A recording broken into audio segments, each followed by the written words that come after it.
Okay, moving into new business, curriculum proposal and course title changes, first read, starting on approximately 1:20, and we'll welcome back Ms. Kylie. So what you have in front of you, I'm working off of the chart, the blue and white chart. 2 pages. One more page. There we Perfect. go. The first table that you're going to see represents 3 courses whose we're proposing course title changes. In each of the 3 courses, the proposed title change more appropriately, as a leadership council, we feel addresses and reflects the goals of the courses for the students. So we feel it's a more accurate representation of the work that is done in those courses. It has the potential to garner more student interest in those courses by accurately reflecting the work that happens in the courses. The second page of this includes 2 new courses that we're proposing for the 2017-18 curriculum guide. The first is anatomy and physiology. We were looking for a way to give our students another option for an honors level or an honors type course at the senior year in science. Currently we just have applied zoology and we have the AP option. We also feel that an anatomy and physiology course is pretty standard with high schools of our caliber when we did some research into what schools have anatomy and physiology courses. And through some analysis, we feel like this course will pull from our honors sports medicine program. But the teacher, Bill Fry, of that program assured us that while he knows it will pull from his honors sports medicine program, based on what many of those students in honors sports medicine want to do after they leave RB, he feels that anatomy and physiology is the more appropriate route for them and gives them more of the foundational skills that they will need to progress on in that field as they go into college. The second course that we're proposing to appear in the new guide is the Introduction to Heritage Speakers.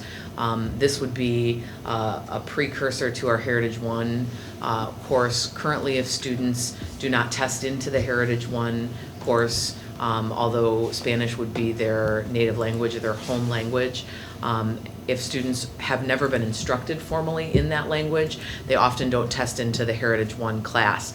And what ends up happening is they go into a Spanish 1 class that is far below them. Because they're fluent in the language, they may not just be ready to read and write in the language. So what we want to offer those students is an opportunity to kind of buffer that gap and ease them into the Heritage 1 course so that their matriculation would then be Intro to Heritage, Heritage 1, Heritage 2, and then at that 4th year they would still be in an AP track and they would be able to go into one of our AP Spanish language or AP Spanish literature courses because they've had that foundational knowledge and experience with the reading and the writing and the language and are kind of skipping the rudimentary introduction to vocabulary that they might experience if they don't test into that Heritage 1 course. Is that only available for Spanish? Yes. So this is a first read, it'll appear in the next pack. Good. Right, for approval, and we need a decision at the next board meeting so that it can go out to the incoming freshmen and out and current students so they can pick their courses. So any questions on this first read? Yeah, On that page or the whole thing? our Chromebook one-to-one, how can we incorporate Chromebook into these, or? In all of these, as the one-to-one initiative progresses and meets the needs of the students, we would expect to see the same implementation levels that we're seeing across the board. So for example, Intro to Heritage Speakers would be a freshman level course or maybe a sophomore transferring in. So we would see. It's a bigger question, I'm not. Sure. So in doing these courses, is there an additional check the box, identify how Chromebook can be implemented, and you have a whole section of the write-up as the person's writing the curriculum says, this is what Chromebook and blah, blah, blah. That usually comes in more with the textbooks that we would use for the courses. Something like human growth and development, the textbook's not changing, but what we would look at for something like baking and pastry or anatomy and physiology, when we adopt the curriculum for those classes, part of that process is justifying how are Chromebooks used to support that curriculum when you're introducing a fully new class, yes. Thank you. So we have 3 name changes and 2 new classes. 3 name changes, 2 new classes, and then in the. Some of them have a 3-year textbook adoption plan attached. This is more or less the textbook adoption plan for just the school. I have Kristen and Kylie updating us. We just completed our last 3-year adoption cycle. And so this is giving you an idea, not only for these new books, but also any other textbooks that we see coming down the road in the next 3 years. I have one question, and I know you look at these numbers, but for chemistry license, you have 405. That's like a fourth of the student body. Like a fourth of the students are taking chemistry or honors chemistry any given year. Well, generally, that's based on the enrollment, the current enrollment of those students. So we're generally looking in a chemistry class at that being the predominant class for an entire population, an entire grade level. So that's based on this year's numbers. Of course, as this is adopted and as we do enrollment and projections, we would make adjustments based on what the actual enrollment. But when I did this analysis, I looked at the current enrollment of students that we have in those classes. What class is chemistry? For now. Chemistry is juniors, sophomores. So basically, you're looking at, there's The entire 400 sophomore sophomores, class. and they need Yes. to take either I didn't chemistry or really- honors chemistry. Oh, that's Right. good. I didn't think that many kids took chemistry, so that's really something. Yeah. The things, and I won't go into the narrative on the first 2 pages of that plan, but I wanted to highlight on the 3rd page of the plan, I'm not positive what page that is, it looks like maybe 128. 127? 127, where the numbers are, where the Yes. nitty-gritty is, 127. I wanted to highlight some of the more significant expenditures, just to give you some context for those.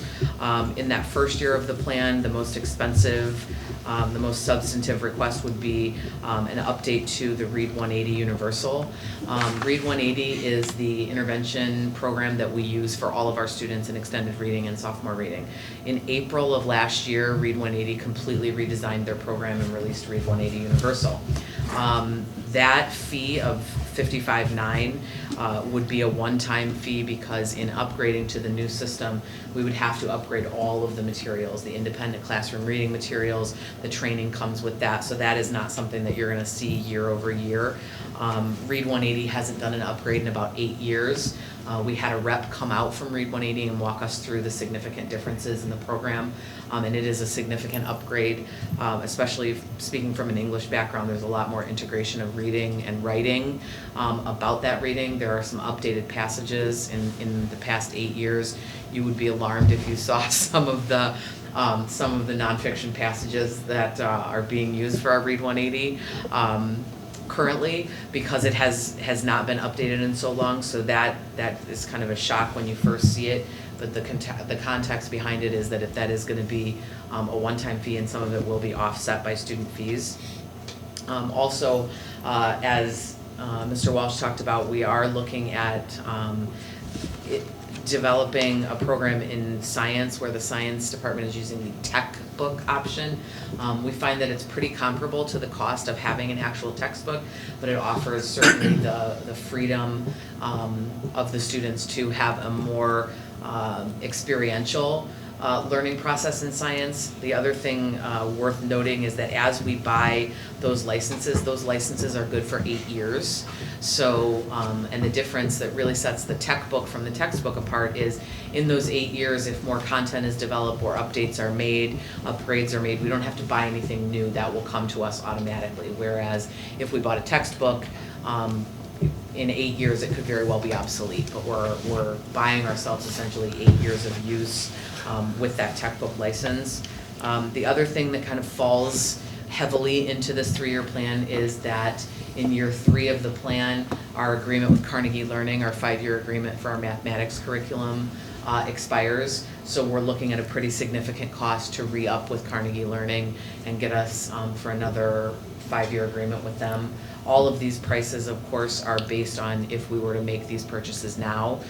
Through our textbook adoption process, we have implemented and worked with the Curriculum Advisory Council to talk about making sure that Scott and I work together to ensure that we're getting the best prices from our textbook companies, because we are spending a fairly significant amount of money with them. So these are estimated numbers and could certainly fluctuate based on industry standard pricing and what we're able to negotiate with a particular company. I also wanted to note that when we're looking at, over $200,000 over 3 years, over $100,000 of that is purely online resources. So we really are looking for the best opportunity for the students to leverage and utilize their Chromebooks. When we are buying hard copy textbooks, we are ensuring that generally we're buying one classroom set, but if we're buying more, we're absolutely ensuring that there are elements with that textbook that come fully integrated so that students are able to access their learning on their one-to-one device. Why is there not a correlation between the amount recovered through fees in the years and the amount we're spending? Not all of the textbooks that are represented are covered by student fees, because student fees cover the parts that are consumable. Oh, okay. So the workbooks, the things that can't be reused year over year. Okay. I'm a little confused. It says the 4-year historical average budget allocation for textbooks is $45,800. Okay, how does that relate to the $15,000 under each year? So we've typically budgeted about $45,800 for the purchase of new textbooks. So that's kind of been our standard, so that we look at what we've been spending on average historically. As well as replacement and repair? No, the 15,000 would be on top of that. So we're averaging year over year, depending on, some years it's very significant, some years it's lower, but we're averaging year over year, looking at replacement and repairs at about 15,000. And we wanted to show, I think we talked about this at the curriculum advisory too, we wanted to show that there has been money allocated in the budget historically for textbooks already. So we're not going from zero to asking for 95,000. We're Did going you mean to say from 60 in your last 45. number? What'd you We say? budget 45,000 for purchases and 15,000 for replacement repair each year, right? Mhm. So our budget's about 60,000 a year? So- Average. So average times it out 3 to is be. 180, and you're asking for 230. Right. I think there were some years where it was less. Yeah. When we first started to do the Carnegie program, that spiked it the last 2 years. And so, again, this isn't going into place till the FY18 budget. We wanted to start to lay this out. Again, these numbers can be adjusted as we negotiate pricing Yes. with the vendors. So we're kind of showing you worst case scenario, high projections. So it's about a 25 to 30% increase for each of the years than what we, on average, been spending. The big one is the first and the third. Right.